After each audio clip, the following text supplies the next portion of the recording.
Hey, that's a winning bendy as the Dodgers beat the Colorado Rockies 5-3. It actually got a little bit closer than I would have liked, Marcus, but hey, a win is a win, and Dustin May looked fantastic. Absolutely. And I think that's sort of the top line, right? A win is a win. It doesn't matter how, you're not, this isn't the BCS. You're not trying to get style points. It's just a victory, and that's all that's important. Dustin May did look great. I know we'll get into it a little bit on this show. I think there are multiple things at play, but I think the important part is May looked great, the top of the order, raked, and in the end, they get a win. And so those were the big three takeaways from last night. Yeah, very nice. Again, it's the Rockies. They're terrible. That's just the way that it's goes. But you have to beat the team in front of you. I did like your BCS reference. That was a perfect reference. I didn't. Do you remember that? Like the BCS, had to. The more points you won by, the better you got. It was such ridiculousness. Yeah, I remember one year. I can't remember what year exactly it was, but I remember USC getting sort of screwed out of a national championship shot because earlier in the year, I can't remember, they had beaten like Hawaii, but then late in the year, Hawaii lost to somebody completely unrelated, and it killed USC's strength of schedule. It was like a whole weird math formula, and I'm like, how is it that Hawaii losing to like UTEP or something? UTEP, like, how does that impact what USC did? Like, I had nothing to do with it. It was so frustrating. And at the end of the year too, when the injuries, BCS was such nonsense. This new system in college football may or may not be just a slight bit better. I like 12 teams more, but whatever. That really doesn't matter. We're here to talk about Dodger baseball, and Dodger baseball on the Blue Review is brought to you by LAX. LAX is changing. Changes are arriving daily at LAX and transforming the travel experience. For more info, go to flylax.com/transforminglax. And so we do need to start it off by talking about one Dustin May. Mm-hmm. I think he is now given up. I think I'm right about this. 6 hits in his 3 starts combined. That sounds right. Which is pretty. The stuff is playing is what I'm saying. Like he's been really good. Even in that second start where he only had 1 strikeout, not a lot of swing and miss. He still wasn't giving up hits. He still wasn't letting a couple walks here and there. But it was the defense that really hurt him in that outing. Mm-hmm. It had nothing to really do with him. I think in his first 3 starts, Dustin May has been great. No, absolutely. It's officially 7 hits in his 3 starts, but still. Well, now just throw the whole thing away. It doesn't count anymore. But 7 hits, 7 hits, 14 strikeouts. Did not have a walk yesterday, which I think was key. It's been critical for the Dodgers starters, is not walking people. And he got through 6 solid innings with just the 1 earned run. Looked great again. I mean, look, again, as of both things can be true, Dustin May looked great. The Rockies are terrible. Both things are true. But I think we take away that 3 starts into it, the record is 1-1. As you mentioned, the loss that got tagged to him was probably not totally his fault, just because the defense really did let him down that day. But I think so far what they have seen out of Dustin May has been absolutely phenomenal. So I think, look, now you look at this, Yamamoto's been great. You've gotten 3, I think, pretty good starts out of Dustin May. At some point you feel like Tyler Glasnow is going to come around. Snell will come back. So the rotation, I think, is rounding into shape the way you'd want it to. Yeah, I think actually the rotation has been pretty good. Even Glasnow in his starts, he had that bad outing in Washington where he couldn't figure out his footing, which was very, very weird. But he's actually been pretty good. Yamamoto's great, obviously. Sasaki is starting to figure himself out. The starting pitching is really not the problem. It's been completely the offense. Yeah. I'll put it to you this way. Yesterday was only the 4th at-bat that Shohei Ohtani had a bat with runners in scoring position. 4th. Yeah. Through the entire year so far, he's had 4 at-bats with runners in scoring position because the bottom of the lineup is doing absolutely nothing. 5 through 9 got 1 hit last night. Yep. The Dodgers got 10 hits last night. It was the first time this season that the Dodgers got 10 hits, and only 1 came through 5 through 9, and it was, weirdly enough, Kike Hernandez. Yeah. Who's he's on the slowest, heating streak ever. Like, it's just like 1 hit a day, basically, sort of thing. But I mean, that's been the problem. And I was thinking last night watching the game that in a lot of ways, I was flashing back to about this time last year when we were having this same conversation about, hey, man, 1 through 4 looks great. I mean, at the time, Shohei was hitting second and Mookie was hitting first, but you had the Shohei or the Mookie, Shohei, Freddie at the top of the order. You had Will Smith, who was on fire. You had Teo, who was kind of starting to come together, and it was the bottom 4 at that point that just wasn't getting it done. And so, we're in a similar situation. I still believe that one or more of these guys is going to figure some things out. Look, I think one of the big takeaways for me last night, Max Muncy, yes, he did have a strikeout, but he also had 2 walks. And that's a big thing for him. When he's patient at the plate, when he's not chasing, then you can feel a little bit better about it. So now I think the next step for him is just, squaring up a few and just you're putting the ball in play hard somewhere. Yeah, and he is squaring some up. They're just falling a little bit short. The power just isn't there just yet. Maybe it's an early season thing.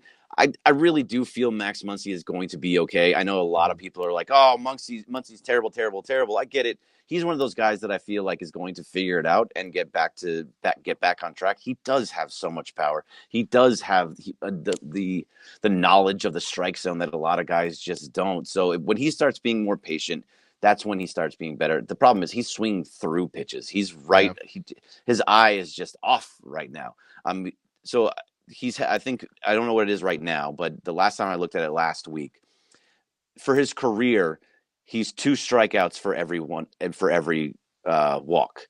This year he's at like 7 or 8 to 1. Like that's just out of control. I think he's second in all of baseball with or either first or second in all of baseball in strikeouts. He's just not finding it right now. Yeah, I mean, I think that's sort of the thing, right? I think it's kind of a timing issue. I think some of it was him chasing a lot of pitches. It was a thing they said on the broadcast last night that he really is going out of the strike zone in situations that in the past you just don't see. So again, that was why him getting the 2 walks yesterday felt like the beginning of something better, right? That he's starting to be more patient, that he's going to start to get some better pitches to hit. Now, it would help if there was somebody on either side of him that was hitting. I mean, last night Edman goes 0 for 4. I mean, Kike did have the 1 hit, but there's not another threat down there. So I think if I'm an opposing pitcher and I see Muncy in that 7 spot, I'm still trying to nibble. I'm still trying to see if he will chase, just because even if I walk him, I'm not super concerned right now that the guys behind him are going to do any real damage. Yeah, and that's why all these pitchers, every Cub pitcher that you haven't heard of before, is coming out and looking like they're the Cy Young candidates, because they know, like, okay, if I just get Shohei, Mookie, Freddie out, then I'm good.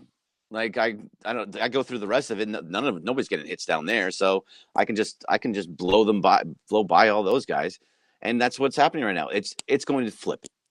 Like you said, how you started this off, you said it right.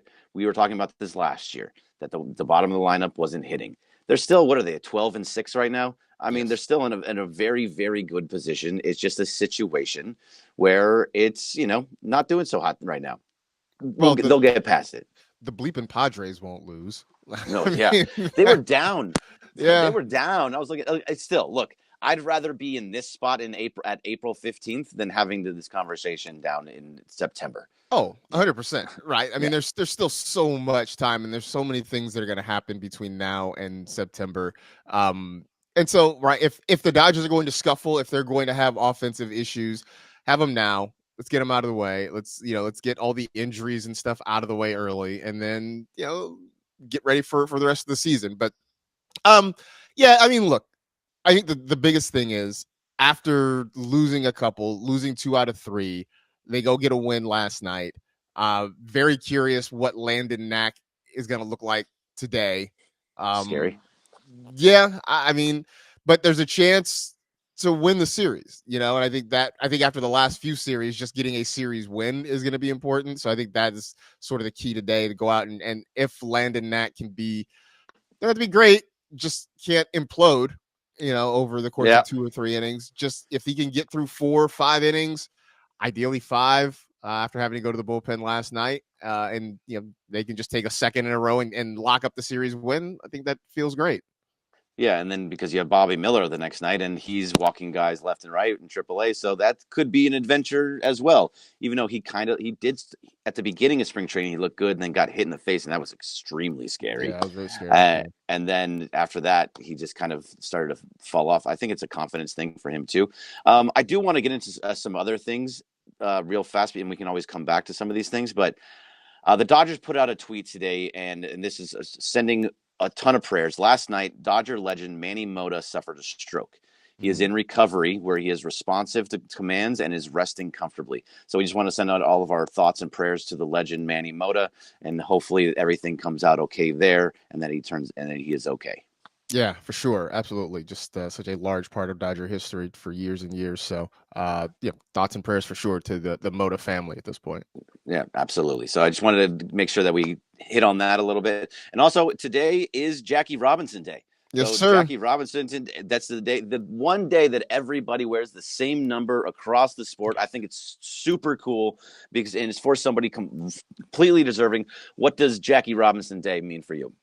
I think it's obviously a momentous day for Dodger history, for baseball history, but just for American history, right? That understanding the place baseball occupied in the American consciousness, 70 years ago, at this point, more than that even, but that the fact that baseball was such a large part of the American cultural landscape, and for it to have been segregated up until that point, and knowing, not only what happened in the moment, but just sort of what it meant overall, and what everything that Jackie had to endure on his own, and finally to see other faces, right? Whether it's a Monty Irvin, a Larry Doby, and all these other guys who eventually helped integrate the game. I just don't think it can completely ever be understated kind of how important a step that was for the game, for the country, for I think everybody involved. And as we've seen all these decades later, the fact that now some of the biggest stars in the game are from other countries, right? That Shohei Ohtani can come over from Japan and be a huge star. All that traces back to Jackie Robinson. Yeah, all that does trace back. This game is not the same without Jackie Robinson and guys, Dodger legend Don Newcomb, the people that come in. Matt Kemp would have had these opportunities. All the guys that you see in today's game and just in the Dodger past and every other team's past as well.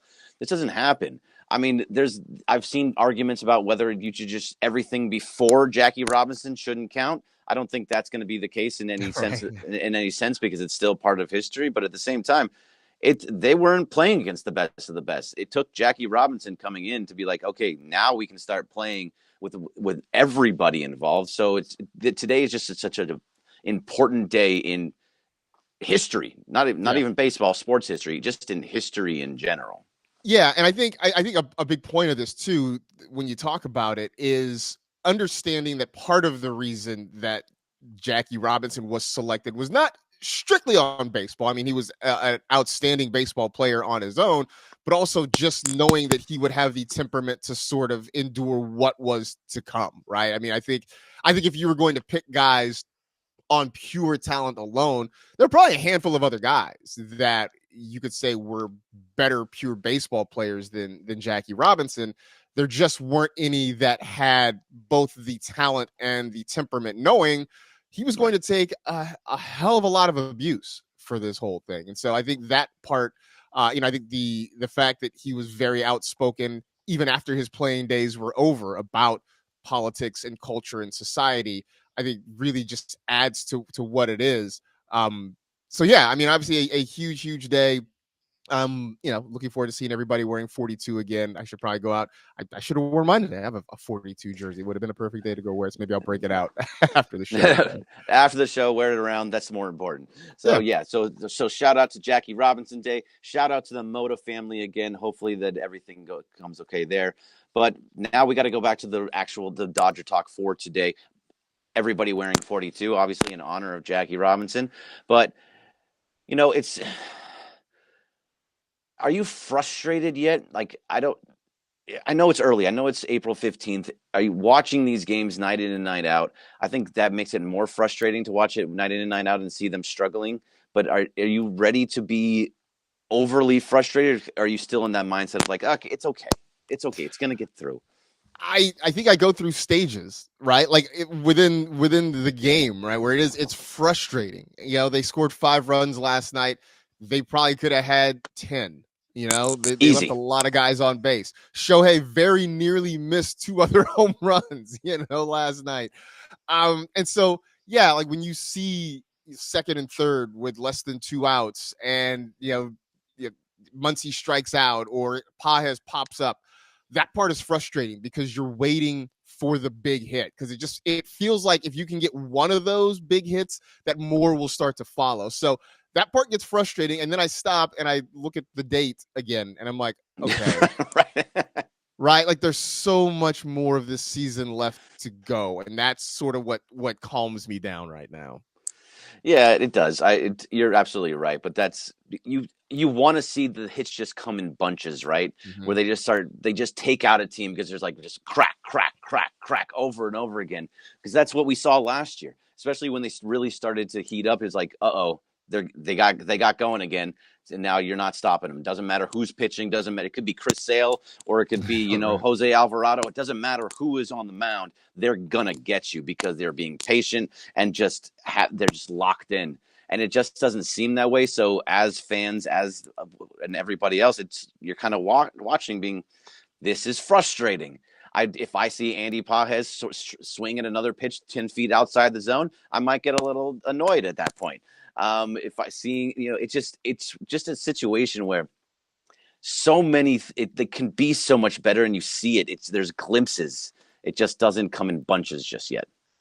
Yeah, I mean, I think that's sort of the big thing. And I'm curious to see who's going to be the first guy in the bottom part of the lineup to sort of take the mantle, right? Who's going to be the guy to heat up first and kind of get it going? Because that was what we saw last year too. That when one guy sort of at the bottom of the lineup kind of got going, then it sort of snowballed, right? You had more guys. You had a couple guys here getting hits, and hitting usually is contagious. So you're sort of waiting for it to spread. Now, look, you had 4 guys who did most of the damage, pretty much all the damage last night. Teo had the night off. So, if you get him back in the lineup, he continues to hit the way he has. Ideally, that's 5 guys, not the burger place, but 5 guys that are hitting. And you just hope it trickles down, right? Because Muncy seems like he's close, right? If he can get going, if Kike, can string together a couple more hits, if you get the occasional power burst out of Andy Pages, suddenly, these 5-3 games turn into 10-11-3 games, and then everybody's less concerned about what's going on. Exactly. It's just a big hit. It's the big hit with runners in scoring position too. That's always been a problem. But it's a problem for every team. But you mentioned something that Teo got the night off, and I forgot about it, but I'm starting to see what it should look like now. Kike at second base with Freddie back. Kike at second base makes that entire infield look so much better. That allows Edman to play center field. Then you can have Teo in right and Conforto in left, which we can get into Conforto in just I'll wait a few more days before I get into my Conforto rant. But either way, you're starting to see that is defensively that can be a better. It can be a better, outfield and infield. For sure. And I'll say this.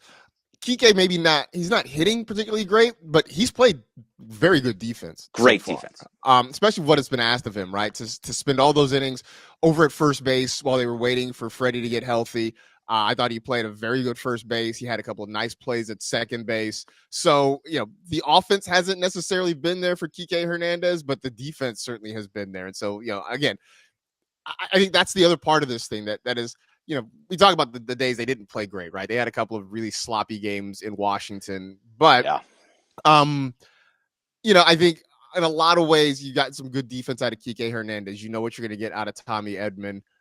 So like even the guys that aren't necessarily contributing offensively, a lot of them are at least giving you something on the other side. And that's, I think, a positive for sure. Yeah, I really like Kike at second base. I think obviously we want Tommy Edman to play every position, but the fact is he has to play either second base or center field, and he seems to be the best center fielder that's out there. And Kike is good at second base defensively and can get a home run here or there. So that to me is the best lineup as we are looking at it right now. then we have to start thinking about Muncy over at third. Is that going to be something where he's going to last there for the entire season? I go back and forth now, like, hey, what would you have thought? I don't know what Arenado's numbers are right now, but if they would have made that move for Nolan Arenado, and Arenado is your third baseman right now, would you have felt a little bit better about the infield because of how great he is defensively? I don't know. I mean, maybe. I know that he hasn't been the hitter the last couple years that we were used to seeing. The power numbers have been down. Yeah, I don't know. It's early, and I have his stats up now, so it's early, obviously, but he has 18 hits and 57 at bats. He has 2 home runs, 316 batting average, scored 11 runs, 9 RBIs, 409 on base percentage, 526 slug. I mean, it's early, so we can't get up if we can't get upset about all the guys that aren't hitting and saying it's early. We can't say that this is the thing to come. Arenado, but either way, Arenado in 2022 or 2023 was an MVP candidate. I think it's 2023 was an MVP candidate. Like, he still is a good baseball player. I still would have loved Arenado. I know he's a little bit older, mostly because of that platinum glove that he has at third. Making that move for Arenado, I think, is something that they probably have continued to think about, just hoping that maybe the price tag goes down. But also, if the more you struggle, the more they're going to be like, well, the price tag goes up. Yeah, I mean, that's going to be it. And again, we've talked about this before. The Dodgers are going to explore every possibility, right? They're going to look at every spot that's a little bit weak right now, and they're going to try to figure out what to do with it. I mean, Estuary Ruiz isn't necessarily a game changer, but it was obviously seeing, okay, well, we need some help in the outfield. So let's go on and bring in a guy that potentially can give us something in the outfield. So I think they'll kick the tires on whatever's available, especially when you look at a team like the Cardinals that, I don't know, they're at 500 right now, but I don't know that their long-term prospects are to be super competitive, in the NL Central. So that, maybe it's a possibility. Yeah, it's a possibility there. There's a lot but there's still so many guys that can still come up too. And I see it in the chat. There was who was it? It was Jasmeet is saying that until we call up Kim is going to get called up and be the second baseman at some point. Him and Kike are probably going to platoon at some point. They just want to wait on him. They want to make sure that he has fixed his swing, that he's going to come up here and he's going to succeed, and not just and not get into his head that the major league pitching is much harder than AAA pitching, much harder than it is over in Korea. It's just a little bit different. So they're trying to get his swing up to where they want it to be, and then they'll probably bring him up, from what I understand. Yeah, that's what it sounded like, but it does sound like it'll be sooner than later. I don't know. I guess some of it depends on what's happening at the big league level. Like if Edman starts hitting, if Pages starts hitting, then I think that buys them a little bit more time. But for now, it's nice to know they've got that security option for them. Yeah. So what do you think of this, Roy Estrada? We can't waste the season. I think this is a little overboard just at the beginning of it, because it is still April 15th. We can't waste the season waiting to see if Muncy and Pages will turn it around. Get productive players now. Where are you on that one? I mean, so are we talking about just trading away Muncy and Pages like right now? Sending Pages, you can send Pages down. Like, that's an east one. You can he has options. You can send him down. I don't know. It feels like an overreaction right now. And like, I don't know that we're wasting the season. They're 12-6. They have the third best record in baseball. They just happen to right now be behind two teams that are playing really, really well. That's not going to stick. It's not going to stick, right? Like the Padres are not going to be, they're not going to win at a 14-3 clip the rest of the season. The Giants aren't going to, they're 12-4. They're not going to keep winning at that clip the rest of the season. I do think some of this is the fact that the losses have kind of come in bunches and they haven't particularly looked good, and that, the teams ahead of them are playing well. If they were 12-6 and a game and a half up in first place, like I don't think we have these concerns. No, absolutely not. Absolutely not. All right, but I think that's got to do it for us on the Blue Review. Thank you very much, Marcus. Thank you much to the chat. Always really appreciate you being in there, trying to get to a couple more of your questions and comments tomorrow. Thank you very much to LAX, and shout out to the Mota family. Hopefully everything is going okay with Manny. That is a big deal, and hopefully that he is all right. He's a Dodger legend. And happy Jackie Robinson Day. Yes, indeed. Very happy, right? Happy Jackie Robinson Day. That's right. We'll see you tomorrow.